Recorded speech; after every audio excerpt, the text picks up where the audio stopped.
Hello guys, मैं रोहित रंजन आप सबको अपने यूट्यूब चैनल में आरकेडी फौजी सीआईएसएफ में आप सबको को हार्दिक अभिनंदन करता हूं, स्वागत करता हूं। दोस्तों, आज का जो वीडियो होने वाला है बहुत ही इंपॉर्टेंट और बेनिफिशियल वीडियो होने वाला है। आप सबको मैं दिखाने वाला हूं बीएसएफ का ज्वाइनिंग लेटर। बीएसएफ का ज्वाइनिंग लेटर आप सबको दिखाने वाला हूं और इस ज्वाइनिंग लेटर के माध्यम से दोस्तों आप सबों को सारे इंस्ट्रक्शन आप सबों को समझाने वाला हूं, सब चीज़ आप सबों को बताने वाला हूं कि आप लोग का ज्वाइनिंग जो होने वाला है, चाहे जिस भी फोर्स में होने वाला है, ठीक है, या अब सीआईएसएफ में होने वाले हैं, बीएसएफ में होने वाले, एसएसबी में होने वाले, आईटीबीपी में होने वाले, किसी में भी आप होने वाले हैं, तो सभी लोग का जो सिस्टम होगा, जो सभी लोग का जो रूल रेगुलेशन होगा, ठीक है, वो सबका सेम होगा। ठीक है, तो ये सारे बातों को समझना है और सभी के ज्वाइनिंग लेटर में ये सारा बात मेंशन आप सबों को मिलेगा।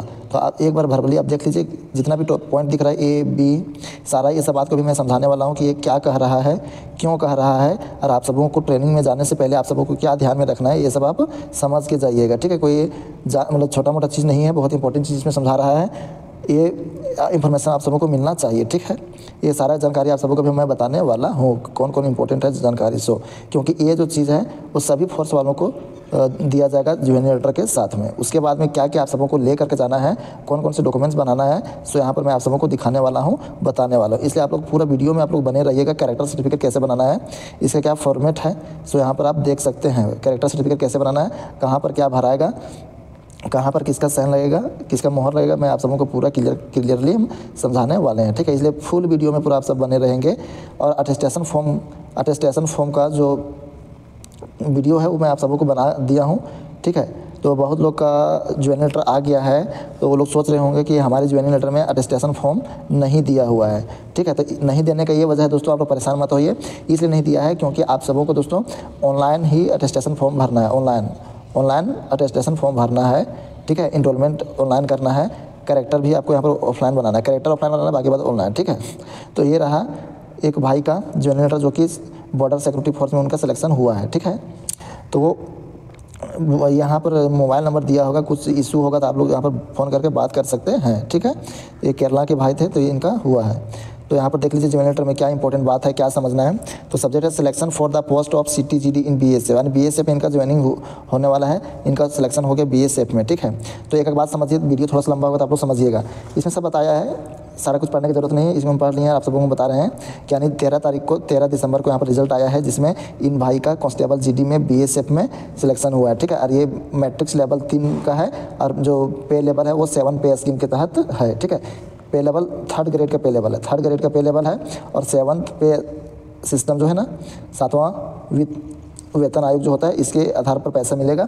और जो इनका जो बीएसएफ में सिलेक्शन हुआ है वो इसका पे ग्रेड है 21,700 से लेकर के 69,100, 21,700 से लेकर के 69,100 इसका पे ग्रेड है। ठीक है, उसके बाद यहाँ पर सारा ये जो 21,700 से लेकर 69,100 रुपये तक आपका जीडी बने रहेंगे, प्रमोशन कभी नहीं होगा तो 69,000 तक आपका पैसा मिलता रहेगा। अगर आप कांस्टेबल बन के रहेंगे, सिटी जीडी ही बने रहेंगे, तो आपको लास्ट रिटायर होने तक में 69,100 रुपये तक मेन पेमेंट रहेगा। इसके अलावा जो सरकारी जो है अनदर अलाउंसेज रहेगा वो सब भी जुड़ता रहेगा। ठीक ना, टीए हो गया, टीपीटी हो गया।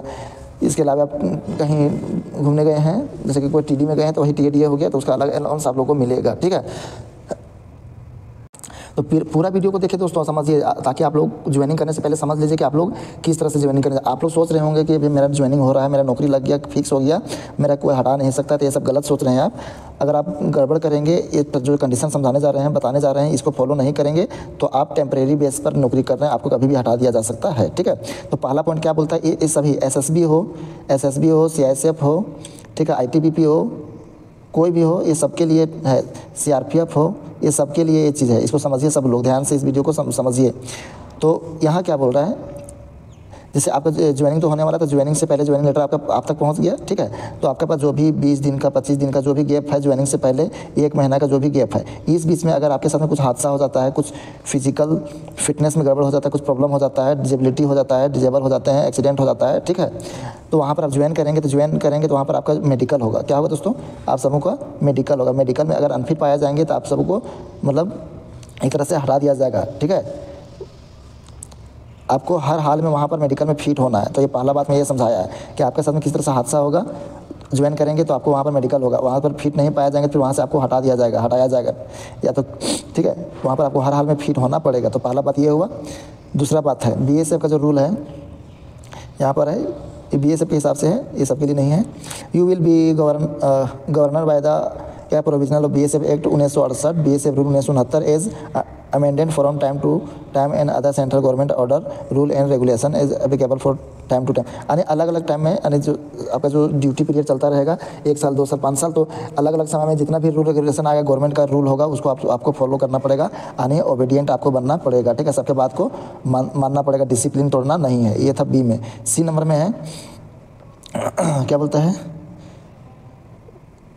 बोलता है your appointment will be regularise immediately on receipt of verification of the character and मतलब antecedents and confirmation for the concern authority that. कुल मिला इसमें जो बोला है दोस्तों, इसको जो पूरा पढ़ेंगे तो इसमें बोल रहा है कि जिसमें आपका पास पुलिस वेरिफिकेशन जाएगा आपका घर में, अगर आपका कैरेक्टर में किसी तरह से दाग पाया जाएगा, किसी तरह से कोई गड़बड़ पाया जाएगा, ठीक है, यानी सेटिस्फैक्शन नहीं मिलेगा, ठीक है, सेटिस्फाइड नहीं होगा, आपका कैरेक्टर से संतुष्ट नहीं होगा कि आप फौजी बनने लायक है कि नहीं है, अगर कैरेक्टर अच्छा नहीं पाया जाएगा आपका, तो वहाँ पर भी आपको डिसमिस किया जा सकता है, ठीक है, डिसमिस वहाँ से आपको कर दिया जाएगा। तो ये चीज़ बताया, यानी आपका कैरेक्टर साफ, नीट एंड क्लीन होना चाहिए। तो ये था सी नंबर में। उसके बाद प्रोबेशन पीरियड, देखिए दोस्तों यहाँ पर प्रोबेशन पीरियड 2 ईयर्स का होता है। प्रोबेशन पीरियड यानी आप जो ज्वाइनिंग अभी कर रहे हैं दोस्तों, ये जो है वो जो आपको अपॉइंटमेंट अथॉरिटी है, ठीक है, कमांडेंट साहब जो आपका है, वो समझ लीजिए कि आपको 2 साल के लिए आपको टेस्ट में रखा है, यानी किसी तरह से आप अनडिसिप्लिन कार्रवाई करते हैं, गलत काम करते हैं, तो आपको वहाँ पर 2 साल के भीतर में अगर गड़बड़ करते हैं, डिसिप्लिन को फॉलो नहीं करते हैं, कोई गलत कामों में संलिप्त पाए जाते हैं, आपका कैरेक्टर अच्छा नहीं दिखता है, रिकॉर्ड ख़राब हो जाता है, तो आप सबको 2 साल जो प्रोबेशन पीरियड होता है, ये वर्ड देख लीजिए, प्रोबेशन पीरियड। तो ये प्रोबेशन पीरियड ऐसा पीरियड होता है जिसमें आप अपने आप को अस्थायी नहीं कर सकते हैं, आपको कभी भी भगाया जा सकता है, गलत काम करेंगे तो आपका नौकरी जो है सो फिक्स नहीं है। जब तक 2 साल नहीं होता तब तक आपका नौकरी पूरा फिक्स नहीं है। कभी भी आपको जो अपॉइंटिंग अथॉरिटी है, ठीक है, वो आपको हटा सकता है, आपको टर्मिनेट कर सकता है, ठीक ना, बिना कोई रीज़न बताए। लेकिन आपको रीज़न बता देगा कि आपका रिकॉर्ड अच्छा नहीं है, लेकिन उसका पावर है कि बिना रीज़न बताए आपको टर्मिनेट कर सकता है। कौन? अपॉइंट जो आपको किया है वो अथॉरिटी, ठीक है, कमांड सबको हटा सकता है। कब? 2 साल के भीतर अगर गड़बड़ होगा तो, ठीक है।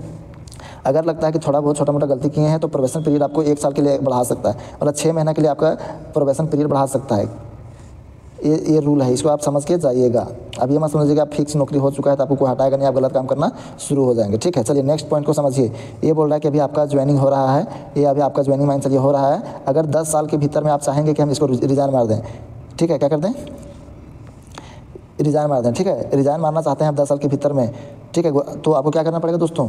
रिज़ाइन मारना चाहेंगे या तो कहीं दूसरा चीज़ में आपका नौकरी हो जाएगा, या तो इसको छोड़ दे रहे हैं, ठीक है। अगर छोड़ दे रहे हैं तो आपको पैसा रिफंड करना पड़ेगा, गवर्नमेंट का पैसा रिफंड करना पड़ेगा।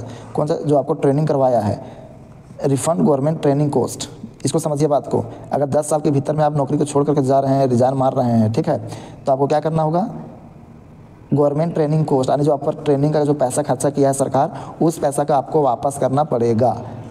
या तो कंडीशन 2 है, या तो ट्रेनिंग कॉस्ट वापस कीजिए, या तो फिर 3 मंथ का जो पेमेंट है, अलाउंसेज है, ठीक है, 3 मंथ का जितना भी आपका पेमेंट बनता है वो सारा पेमेंट अलाउंस के साथ में सारा पेमेंट, डी ए जितना भी होता है, DA TPT वगैरह, वो सारा कुछ जोड़ के आपको 3 महीने का पैसा पूरा काट लेगा, ठीक है। यानी 1 लाख से लेकर के यानी 1.5 लाख, यानी 1 लाख से लेकर के 1.5 लाख रुपया तक आपका लग सकता है आपको नौकरी छोड़ने के लिए। ज्वाइनिंग अगर रिज़ाइन मारना चाहते हैं तो आप ये चीज़ को याद रखिएगा। एक बार ट्रेनिंग कर लेंगे तो आप मनचाहा रूप से आप छोड़ नहीं सकते हैं, ठीक है। अगर आप गलत काम करते हैं तो आपको भगा दिया भी जा सकता है नौकरी से, आप फिक्स नहीं हैं। चलिए आपको क्या करना है कि आप जिसमें आएंगे उसमें आपको ओरिजिनल डॉक्यूमेंट भी लेकर आना है। अगला पॉइंट क्या है 2 नंबर में, कि ओरिजिनल डॉक्यूमेंट भी आपको लेकर के आना है। सर्टिफिकेट ऑफ एजुकेशन, यानी एक सर्टिफिकेट भी लेकर जाना है। जैसे मान लीजिए मैट्रिक लिखे हैं तो मैट्रिक लिखने के बाद आपका जो मार्कशीट मिलता है, इसके बाद आपको मैट्रिक का एक सर्टिफिकेट आता है 1 साल के बाद में, ठीक है। तो वो मैट्रिक का सर्टिफिकेट जो होता है उसको भी आपको लेकर के आना है। मैट्रिक का सर्टिफिकेट होता है उसको भी लेकर आना है। इसके अलावा अगर टेक्निकल कोर्स किए हैं, ITI BTech कुछ भी किए होंगे तो वो सभी लेकर के आना है। उसके बाद मैट्रिक का जो होता है ना एडमिट कार्ड, वो एडमिट कार्ड भी आपको लेकर के आना है। देखिए मैट्रिकुलेशन और रिक्वायरमेंट सर्टिफिकेट, एज प्रूफ, यानी एज को प्रूफ करने के लिए, उम्र को दिखाने के लिए कि आपका उम्र कितना है, तो इसको दिखाने के लिए आपको कैसे लेकर आना है? मैट्रिकुलेशन का एडमिट कार्ड लेकर के आना है। उसके बाद आपको कास्ट सर्टिफिकेट लेकर आना है, डोमिसाइल सर्टिफिकेट लेकर के आना है, ठीक है। इसको भी आपको कैसे करना है? ओरिजिनल भी लेकर आना है, उसका जेरोक्स करके आना है और आपको उसको अटेस्टेशन करके आना है। अटेस्टेड समझते हैं? अटेस्टेड अटेस्टेड मतलब उसमें क्या बोलते हैं उसको, कचहरी में जाने के बाद या तो ऑफिसर के द्वारा स्कूल में जाने के बाद प्रिंसिपल वगैरह जो होते हैं गैजेटेड ऑफिसर होते हैं, गैजेटेड ऑफिसर होते हैं, ठीक है। तो उन ऑफिसर के द्वारा फ़ोटो में, ठीक है, 5 गो फ़ोटो आपको लगेगा जिसमें ऑफिसर के द्वारा अटेस्टेड करना पड़ता है। और जितना भी आपका डॉक्यूमेंट्स रहेगा वो सारा डॉक्यूमेंट्स का जेरोक्स कर लीजिएगा और उसको ऑफिसर के द्वारा अटेस्टेड करके ले जाना होगा, ठीक ना। You will not be any मतलब entitled for any TADA for joining और फर्स्ट अपॉइंटमेंट। यानी ट्रेनिंग में जाएंगे तो आपको TADA, जैसे आप इधर कहीं मतलब TADA होता है, मतलब कहीं जाते हैं आप ड्यूटी के लिए, ट्रेनिंग से पोस्टिंग में जाते हैं तो और भी कुछ, यानी TADA उसमें आपको नहीं मिलेगा। ये सब सारा कुछ रूल था, ये सब आप समझ के जाइएगा। पहला क्या चीज़ रूल था, पहला कि आपको एक्सीडेंट नहीं होना चाहिए, कोई मतलब मेडिकल में अनफिट नहीं होना चाहिए, नहीं तो आपको नौकरी से बर्खास्त कर दिया जाएगा, ये हो जाएगा, ठीक है। दूसरा था सारा रूल रेगुलेशन जो है BSF का जो सारा रूल रेगुलेशन है उसको फॉलो करना चाहिए। रूल को फॉलो नहीं करेंगे तो आप फौज के लायक नहीं है, आपको नौकरी से भी हटा दिया जाएगा, ठीक है। उसके बाद अगर पुलिस वेरिफिकेशन होगा, आपका कैरेक्टर सही पाया जाएगा, सही इन्फॉर्मेशन मिलेगा तब ठीक है। अगर गलत इन्फॉर्मेशन आपके खिलाफ मिलता है तब भी आपको वहाँ पर अनफिट करके हटा दिया जा सकता है, ठीक है। उसके बाद जो है प्रोबेशन पीरियड जो 2 साल का होता है, 2 साल के प्रोबेशन पीरियड के भीतर में अगर गलत काम करते हैं, बड़ा कांड करते हैं, कुछ डिसिप्लिन को नहीं फॉलो करते हैं, जो फौजी का जो गुण होना चाहिए वो नहीं दिखता है, तो वहाँ से भी आपको हटाया जा सकता है, ठीक है। अगर आप ज्वाइनिंग कर लिए 10 साल के पहले भी आप छोड़ के जाना चाहते हैं, ठीक है, रिजाइन मारना चाहते हैं, तो आपको 3 महीना का जो आपको अलाउंसेस के साथ में जो पेमेंट आएगा उसको सब आपको देना पड़ेगा, या तो गवर्नमेंट ट्रेनिंग कॉस्ट जो गवर्नमेंट जो ट्रेनिंग कराया उसका खर्चा के नाम पर आपको देना पड़ेगा, ठीक है। और आपको शुरू में TADA नहीं मिलेगा, ठीक है ना। चलिए ये सब बात है। इसके अलावे और भी BSF का रूल है यहाँ पर, आप ये सब BSF के लिए, तो BSF वाले आप अलग से देख लीजिएगा। लेकिन जितना भी आपको कंडीशन समझाया वो सभी फौज का ITBP BSF CSF जितना भी है SSB सबके लिए वो कंडीशन था, ठीक है।